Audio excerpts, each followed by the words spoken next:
Dear students, एक बार फिर से महर्षि अरविंद कॉलेज के शिक्षा आपके द्वारा चैनल पर हार्दिक स्वागत एवं अभिनंदन। बेटा, आज आपका बीएससी थर्ड ईयर का हम नया टॉपिक लेकर आए हैं, food chain and food web, यानी कि खाद्य श्रृंखला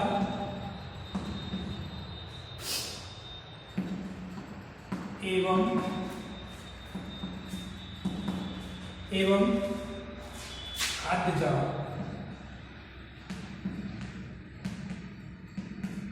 ठीक, इससे पहले बेटा आपने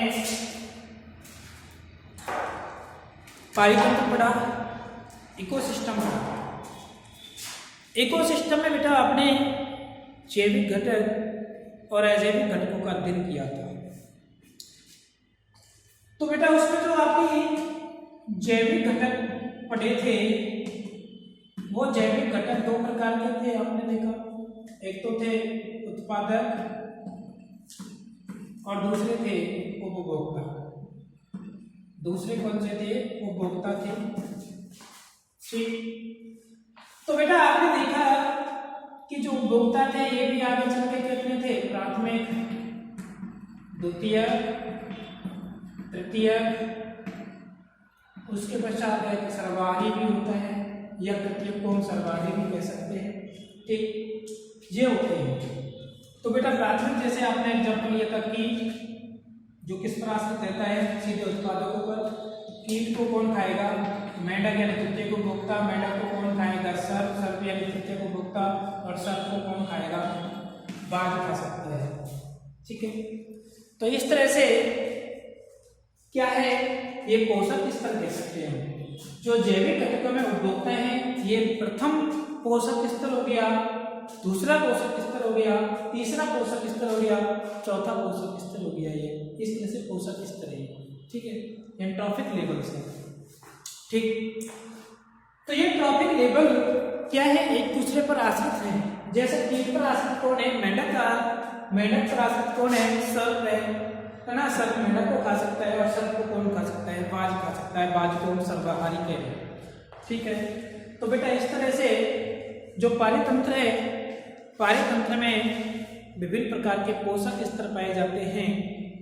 उन पोषक स्तरों के मध्य एक श्रृंखला पाई जाती है। उन पोषक स्तरों के मध्य क्या होती है? पोषक स्तरों के मध्य एक खाद्य पदार्थों की एक श्रृंखला पाई जाती है, जिसे बेटा हम क्या कहते हैं? खाद्य श्रृंखला कहते हैं। क्या कहते हैं बेटा? खाद्य श्रृंखला कहते हैं। तो देखिए, सबसे पहले हम देखेंगे खाद्य श्रृंखला क्या होती है। खाद्य श्रृंखला, तो खाद्य श्रृंखला का मतलब क्या है? देखिए, खाद्य श्रृंखला क्या है कि जो पारितंत्र में पाए जाने वाले विभिन्न पोषक स्तर हैं, पारितंत्र में पाए जाने वाले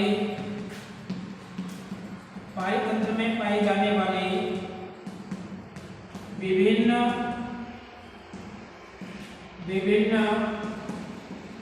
पोषक स्तरों के मध्य, विभिन्न पोषक स्तरों के मध्य एक श्रृंखला के रूप में खाद्य संबंध पाए जाते हैं।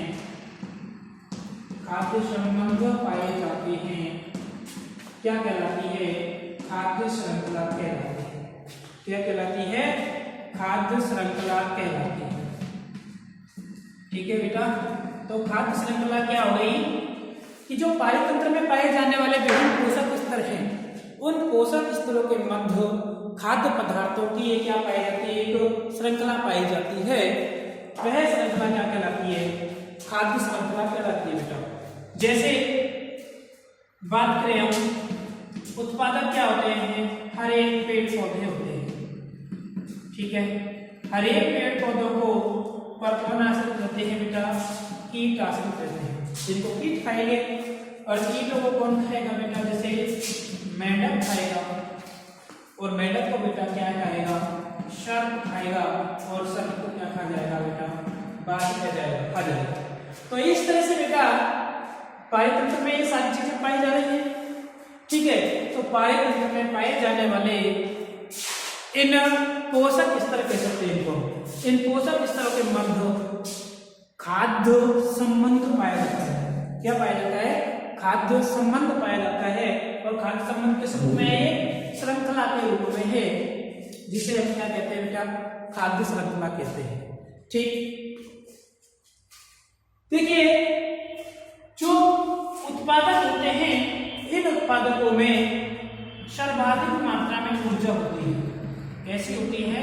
सर्वाधिक मात्रा में ऊर्जा होती है। अर्थात यदि हम पारितंत्र की बात करें तो पारितंत्र में उत्पादकों में सर्वाधिक ऊर्जा होती है। वह ऊर्जा प्राथमिक उपभोक्ता में ट्रांसफर होती है, प्राथमिक उपभोक्ता से द्वितीयक उपभोक्ता में, द्वितीयक उपभोक्ता से तृतीयक उपभोक्ता में ट्रांसफर होती है। बेटा उत्पादकों में सर्वाधिक जो एनर्जी है वो प्राथमिक उपभोक्ताओं में पूरी एनर्जी ट्रांसफर नहीं होती है बेटा, उसका कुछ भाग बेटा अन्य कार्यों जैसे संचय में, खाद्य पदार्थों के संचय में, श्वसन में एवं उपापचय क्रियाओं में बेटा वो नष्ट हो जाती है। इसलिए कह सकते हैं बेटा यदि हर एक पेड़ पौधों में एनर्जी क्या है? 100% है, तो बेटा ये जब इनको कीट खाएंगे हर एक पेड़ पौधों को बेटा, तो ये 100% एनर्जी बेटा कीट में नहीं पहुंचेगी। तो क्या होगा? कीट में नहीं पहुंचेगी तो ये 100% एनर्जी है ना, इस एनर्जी का कुछ भाग इन पेड़ पौधों द्वारा किसके लिए कर लिया जाएगा? जैव भार को निर्मित करने में उपयोग कर लिया जाता है। किसको बनाने में कर लिया जाता है? जैव भार को। यानी कि पेड़ पौधे अपने आकार में वृद्धि करते नहीं करते बेटा? आपने देखा है एक छोटा सा तना है, वो धीरे धीरे चल के एक बड़ा विशाल का आदत हो जाता है, मतलब एनर्जी को स्टोर करता रहता है, ऊर्जा को स्टोर करता रहता है। जैसे हमें बालक होता है, छोटा सा होता है, धीरे धीरे हम क्या है विभिन्न प्रकार के खाद्य पदार्थ लेते हैं तो बड़े हो जाते हैं। इसी तरह से वो जो ऊर्जा मिल रही है, ऊर्जा का अधिकांश भाग किसमें कर लेते हैं? संचय में कर लेते हैं। इसके अलावा हम ऊर्जा का उपयोग किसमें कर रहे हैं बेटा? श्वसन क्रिया के लिए करते हैं। श्वसन क्रिया के लिए भी ऊर्जा की आवश्यकता है ना। तो इस तरह से ये 100% एनर्जी पूरी नहीं जाएगी, अनेक कारण चली जाती है, इसमें केवल 10% ऊर्जा जाएगी। अर्थात एक पोषक स्तर से दूसरे पोषक स्तर में केवल 10% ऊर्जा का ही स्थानांतरण होता है, जिसे ऊर्जा स्थानांतरण का 10% का नियम कहते हैं बेटा। इसके बारे में हम विस्तृत बात करेंगे, डेस्क भी बात करेंगे इसके रूप में। ठीक है, तो इसमें 10% जाएगी बेटा, इसमें 1% रह जाएगा, क्योंकि 10% जाती है हमेशा, 10 का 1 रह जाएगा, 1 से 0.1 रह जाएगा, 0.1 से इसमें केवल 0.01% ही एनर्जी जाएगी।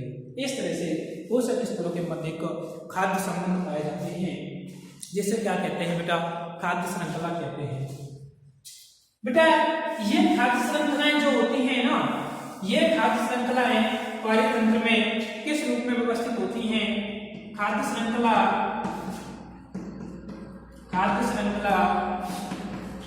रैखिक क्रम में व्यवस्थित होती है।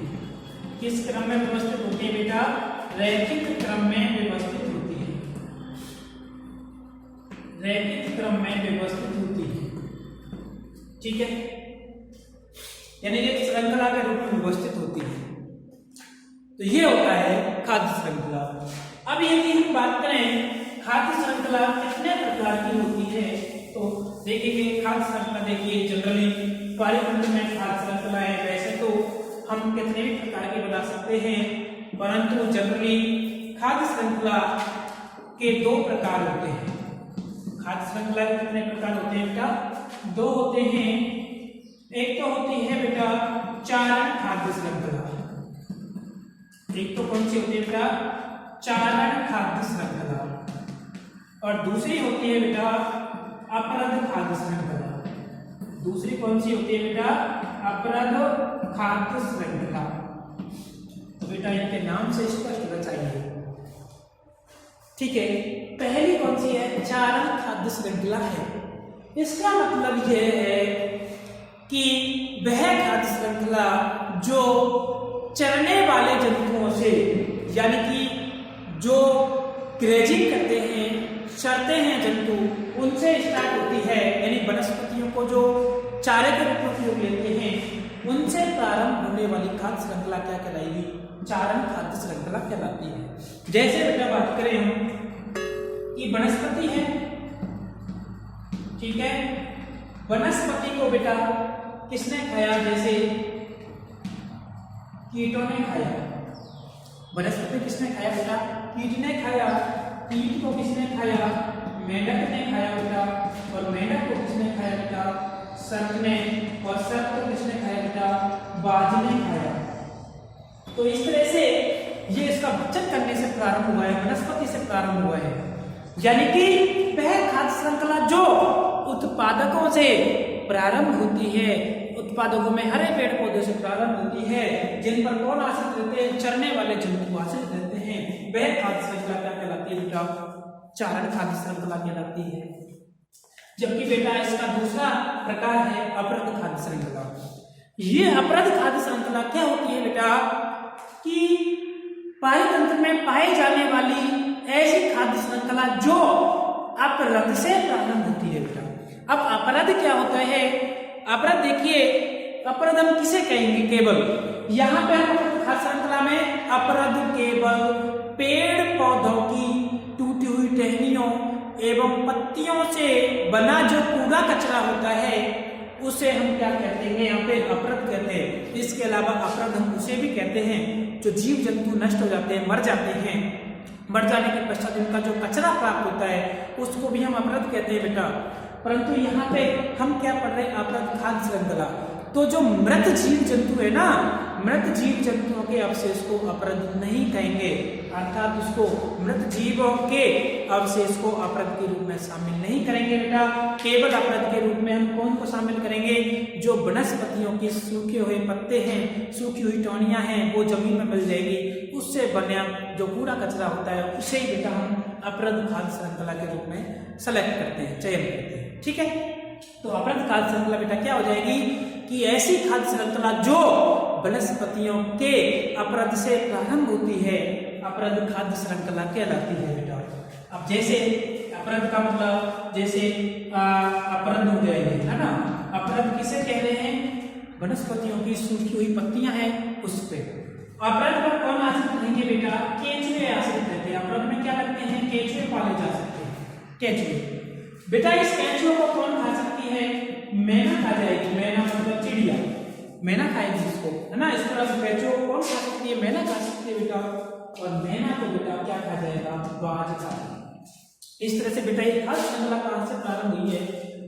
अपरद से प्रारंभ हुई है, जो किसका है? वनस्पति अपरद है। ऐसा अपरद है ये वनस्पतियों का अपरद है, जंतुओं का अपरद नहीं है। और जब वनस्पति के अपरद किसने खाया बेटा? केंचुए ने। केंचुए इस पर आश्रित हैं, और केंचुए पर कौन आश्रित है? मैना। और मैना पर कौन है बेटा? बाज आश्रित है। ठीक है बेटा, तो इस तरह की खाद्य श्रृंखला जो कहलाती है खाद्य अपरद खाद्य श्रृंखला कहलाती है। तो इस तरह से बेटा क्या होती हैं खाद्य श्रृंखलाएं? दो प्रकार की होती है। ठीक है, समझता हूं कि आपको अच्छी तरह से ये क्लियर हुआ होगा। यदि हम बात करें, नेक्स्ट बात करेंगे खाद्य जाल। तो बेटा खाद्य जाल क्या होता है देखेंगे हम। खाद्य जाल क्या होता है? दूसरा टॉपिक है हमारा खाद्य जाल। तो बेटा इससे पहले जो आपने खाद्य श्रृंखला पढ़ी थी, खाद्य श्रृंखला किसमें पाई जाती है? श्रृंखला के रूप में पाई जाती है। और बेटा प्रकृति में जितनी भी खाद्य श्रृंखलाएं ना, वो 4 से 5 पद से अधिक नहीं हो सकती है, 4-5 पद से अधिक लंबी नहीं हो सकती है बेटा। उसका कारण क्या है कि प्रकृति में पाई जाने वाली जितनी खाद्य श्रृंखलाएं हैं वो 4-5 पद से लंबी नहीं हो सकती, लंबी नहीं हो सकती है बेटा। ठीक है, 4-5 पद से लंबी नहीं हो सकती है बेटा। उसका कारण क्या है? आपको मैंने बताया था कि एक पोषक स्तर से बेटा दूसरे पोषक स्तर में केवल 10% ऊर्जा का ही स्थानांतरण होता है। इसलिए प्रकृति में पाई जाने वाली खाद्य श्रृंखलाएं 4-5 पद से लंबी नहीं होती हैं, क्योंकि प्रत्येक पद में क्या होता है, ऊर्जा का ह्रास होता है, जो अनेक कार्यों के लिए उपयोगी होती है। ठीक, तो इसलिए बेटा है ना, पारित तंत्र में जो खाद्य श्रृंखला है ना, एक श्रृंखला में व्यवस्थित ना होकर के बेटा ऊर्जा के कारण प्रकृति में पाई जाने वाली खाद्य श्रृंखलाएं एक श्रृंखला के रूप में ना होकर एक जाल जैसी संरचना बनाते हुए पाई जाती है। कैसे पाई जाती है बेटा? एक जाल जैसी संरचना बनाते हुए पाई जाती हैं, जिसे क्या कहते हैं बेटा? खाद्य श्रृंखला कहते हैं। ठीक है, अर्थात कह सकते हैं कि प्रकृति में पाई जाने वाली खाद्य श्रृंखलाएं ऊर्जा की उपलब्धता के कारण बेटा श्रृंखला में नहीं पाई जाती हैं, तो वे किस रूप में पाई जाती हैं? वे खाद्य श्रृंखलाएं जाल जैसी संरचना बनाते हुए पाई जाती हैं, जिसे बेटा हम क्या कहते हैं? खाद्य जाल कहते हैं। जिसे बेटा हम क्या कहते हैं? खाद्य जाल कहते हैं। अर्थात इसको हम इस तरह से डिफाइन कर सकते हैं कि जो कीट है ना, कीट जरूरी नहीं है कि केवल दूब घास को ही खाएगा। वनस्पतियां कई प्रकार की हो सकती हैं। वनस्पतियों में बड़े पेड़ भी हो सकते हैं, छोटे पादप भी हो सकते हैं। छोटे पादपों की अनेक जातियां हो सकती हैं। उन जातियों पर ये नहीं कि मेंढक ही आसक्त होगा या कीट ही आसक्त होगा, कीट की अनेक जातियां भी उसका भक्षण कर सकती हैं। इस तरह से कोई एक जीव किसी एक ही भोज्य पदार्थ पर आश्रित नहीं रहता है, अर्थात वो एक जाल जैसी संरचना बनाते हुए पाए जाते हैं, जिसे क्या कहते हैं? खाद्य जाल कहते हैं। जैसे बेटा हम बात करेंगे